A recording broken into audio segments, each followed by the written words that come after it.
2시간 전에 마감한 트레이더가 생생하게 전하는 글로벌 마켓 리뷰 델타원입니다.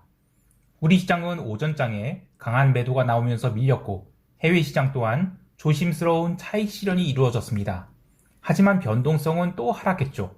시장 어떻게 보고 있는지 대응 전략은 무엇인지 이야기해봅니다.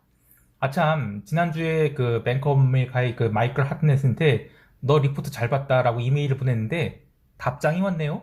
내용을 직접 공개하기는 좀 그렇지만 총평 때 잠깐 이야기할게요. 자, 아시아 세션 갑니다. 우리 증시는 갭 다운이 나온 뒤 외국인이 강력한 현물 매도가 나오면서 1시간 동안 스트레이트로 하락이 나왔습니다.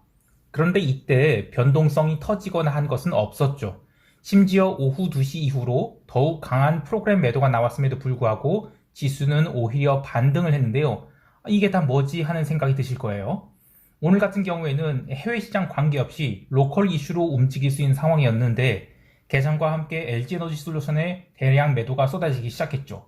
개별 종목 이슈이긴 하지만 시총 2위 종목에 매도가 강하게 쏟아지자 지수가 흘러내리기 시작했고 거기에 더해 SK하이닉스와 삼성전자 우선주의 하락도 의미 있는 매도세였다고 봅니다. 근데 거기에 또 더할 게 뭐냐면 외국인이 매도만 아니라 연기금이 계속해서 시총 상위 종목을 매도하고 있는 게 좀 찝찝합니다. 연기금은 삼성전자가 7만원 넘기면서 계속 매도 중이죠. 6월 들어서 연기금이 삼성전자 매도한 게 2,200억이나 됩니다. 이게 절대 적은 금액이 아니에요. 연기금이 매매 패턴이 롱텀 매매라는 것을 감안하고 또 패시브 매매라는 걸 감안한다면 이 구간에서 매도가 나온다는 것은 장기 관점에서는 또 상당한 부담으로 다가올 수 있겠어요. 한편 코스닥의 에코프로 BM과 에코프로는 오늘도 올랐습니다. 매크로라는 놈이 무슨 개별 종목 그것도 코스닥 이야기를 하시느냐 하겠지만 에코프로는 FTSE 인덱스 편입 기대감으로 계속해서 강세를 보이고 있죠. 하지만 거기에 더해 파생시장의 관점에서 본다면 에코프로 BM은 개별 주식 선물이 있어요. 그래서 숏을 치는 비용이 낮아요. 하지만 에코프로는 대차를 땡겨서 때려야 되죠. 그래서 숏을 치는 비용이 상대적으로 높습니다. 그래서 요걸 보면 알 수 있는데요.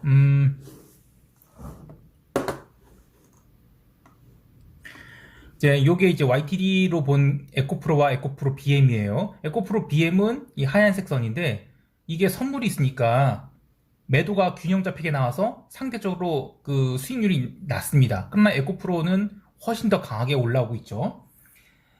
이거를 YTD로 볼 게 아니라 한 달로 볼까? 한 달로 본 게 아니라 재밌는 게 뭐냐면 6월로 볼게요.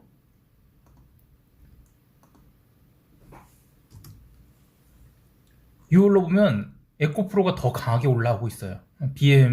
BM은 못 올라오고 있고요. 그래서 참 이런 걸 보면 저는 기울어진 운동장이란 말이 아전인수라고 생각해요. 공매도를 금지하는 게 오히려 가격 발견 비용을 높이는 것이죠. 냉정하게 말하면 공매도 금지론자는 내가 투기하는데 걸림돌 되거든? 좀 치워줄래? 나보다 더 멍청한 놈들한테 내 물량 편하게 넘겨줄 수 있게 이렇게 주장하는 거나 다를 바 없어요. 진짜 이 좌회전 대기한 놈들이랑 똑같은 사람들입니다. 자, 그런 김에 재미있는 ETF 하나 소개해 드릴게요. 360140 KS 에코티인데요. 요겁니다. 이 삼성자산운용에서 하는 코덱스 코스피 200 롱, 코스닥 150 숏 ETF죠. 이거 조금 있으면 쌍바닥 나올 시기가 될 것 같아요. 이게 딱 이번 분기 말입니다. 그래서 시원하게 코스닥 선물 150 선물 숏을 잡으셔도 되지만 조금 더 시장 중립으로 접근하고 싶다면 이 ETF 사는 것도 괜찮을 것 같아요. 운용 보수도 생각보다 안 비싸더라고요. 이게 아까 0.67%예요.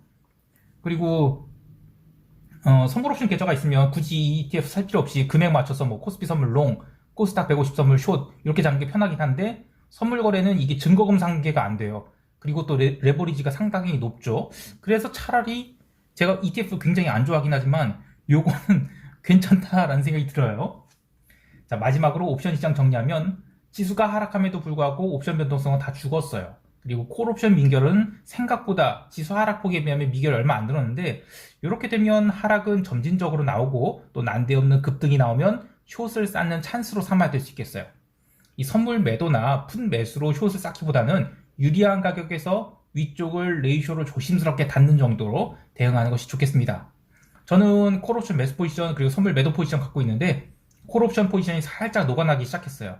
그래서 화요일은 하루 건너뛰고 수요일부터 코스피에 대해서 상단을 닫던지 결정하도록 하겠습니다. 자, 이제 유럽 세션 넘어갈게요. 유럽 증시는 조정을 받았습니다. 그러나 마찬가지로 옵션 만기 이후의 상승분을 되돌려준 정도의 자연스러운 기술적 조정이었다고 보는데요. 뉴스플로로는 이 사토리우스 에이지라는 독일이 그 산업용 계측기 제조업체가 실적 발표 후 18% 급락을 맞아서 조정을 보였다고 해요. 요거거든요. 여기 이제 갭으로 빵 맞았는데 이게 시총 206억 유로짜리예요. 그러니까 LG 에너지 솔루션보다는 시총이 떨어지죠. 그렇지만 또 무시할 수 없는 수준인데 그만큼 시장이 자신감이 없는 상태 같아요. 변동성은 오른 게 없습니다. 그냥 미국 시장이 놀아서 함께 놀았다 정도로 유럽 증시를 정리할 수 있겠는데요. 하지만 채권 시장은 조금 머리 아프게 움직였어요.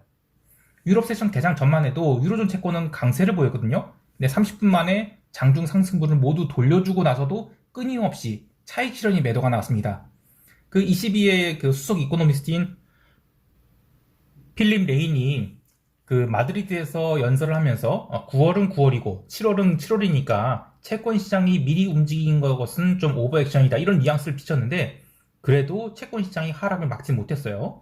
또 그리스 중앙은행 총재인 스트로나라스 이 총재도 아직은 아니지만 금리 인상 사이클이 끝자락에 가까워지고 있다. 그러면서 9월 회의 결과를 너무 일찍 예측하려 들지 말라 이런 얘기를 했는데 이거 둘 다 채권 시장이 하락에 브레이크를 걸 만한 뉴스인데 채권 시장은 아랑곳 않고 눌림이 있었어요. 아무래도 미국이 휴장이어서 시장 참여자들이 부족한 것도 있겠지만 이번 주 목요일인 22일에 그 영란은행 금리 결정이 있죠. 지금 영국 10년 길트 국채가 계속 박살나고 있는데 그러면서 FTSE 100 지수도 지금 딱 수렴을 한 상태예요. 그래서 시장 참여자들은 채권 시장이 바닥을 찍을지 아니면 영국 증시는 상승 전환하게 될지 요거에 좀 초미 관심사를 보이는 것 같아요. 게다가 지금 영국 10년 금리 볼게요. 요거거든요. 이게 작년에 그 리즈 트러스 사태 10년 국채가 지금 여기 수준까지 떨어졌어요. 그래서 여기서 브레이크가 걸리지 않는다. 그러면 영국 채권 시장이 굉장히 큰 스트레스를 받을 것 같아요. 그나마 채권 시장에 비해서 통화 시장은 지난주에 과하게 달렸던 이 원자재 통화들이 살짝 조정을 받는 등 전반적으로 안정을 보였어요. 그리고 상품 시장도 이 정도면 또 자연스러운 조정 정도에 그쳤고요. 그래서 이번 주에는 그냥 BOE 금리 결정 외에는 특별한 이벤트가 없죠. 시장은 자연스러운 기간 조정에 들어갔다. 이렇게 보는 것이 합리적이겠습니다. 미국 세션은 열리지 않았기 때문에 여기까지 하고 바로 총평과 대응 전략으로 넘어갈게요. 시장 총평하기 전에 서두에서 제가 뱅크 오브 아메리카의 마이클 하트넷한테 메일을 보낸 것이 답장이 왔다는 이야기를 했었죠. 보낸 내용을 간단히 요약하면 너 리포트 잘 받고 너희 숏 컴퓨테이션에 동의하지만 이 콜감마 스퀴즈가 날 것 같아서 내가 포지션 잘랐어. 난 트레이더라서 포지션 자르면 되지만 너는 스트레티스트니까 이 의견을 꺾는 게 괴롭겠구나. 고생이 많다. 이런 거였는데요. 짧은 답장 중에 재미있는 부분을 읽어드리면 Reminds me of Job's wife. When you're cursed by your wife, you'll be at the top. 그러니까 의역하면 마누라한테 바가지 긁힐 때가 꼭지이고 바닥이다. 뭐 이런 얘기예요. 재밌습니다. 자, 시장 이야기하면 코스피 시장은 아직까지는 수렴 과정을 더 거쳐야 될 것 같아요. 하지만 일방적 하락이라고 생각되지는 않는데요. 345선이라는 중요한 자리를 장중에 하락했죠. 그래서 콜옵션이 꽤나 낮은 가격에 발행되어 버려서 조금 고민입니다. 한편 위클리 콜옵션 매수가 제법 크게 늘어났어요. 그냥 지수는 당분간은 계단식 하락을 이어가지가 않을까 합니다. 저는 이 가격대에서는 이제 더 이상 별다른 매매하지 않고 현재의 포지션을 유지할 계획이에요. 그러니까 선물 매도와 해지성 콜옵션 매수가 붙어있는 건데 이렇게 합성하면 풋옵션 매수가처럼 보이지만 합성 풋 매수처럼 보이지만 사실은 스트랭글 매수예요. 수요일에 한 번 더 눌린다. 그러면 9월물 선물 매도를 한 포지션 이익 전환되거든요. 그때는 선물 매도는 그대로 둔 채 콜옵션 매수를 더 강하게 늘려서 스트랭글 매수의 날개를 안쪽으로 당길 계획이에요. 해외 시장에 대해서는 미국 국채 롱 그리고 나스닥 매도 그대로 홀딩 중인데 월요일에 유로존 국채가 너무 빠르게 떨어져서 국채 롱을 좀 잡으려고 했던 것을 차마 못 잡겠더라고요. 그래서 하루 기다렸다가 화요일에는 유로존 롱, 그 채권 롱을 잡아볼 계획이에요. 그 외에는 특별히 할 만한 매매가 보이지 않아서 이번 주는 그래도 매매를 좀 설렁설렁 하도록 하겠습니다. 오늘 하루도 성공 투자하시길 바라고요. 이상 델타원이었습니다. 감사합니다.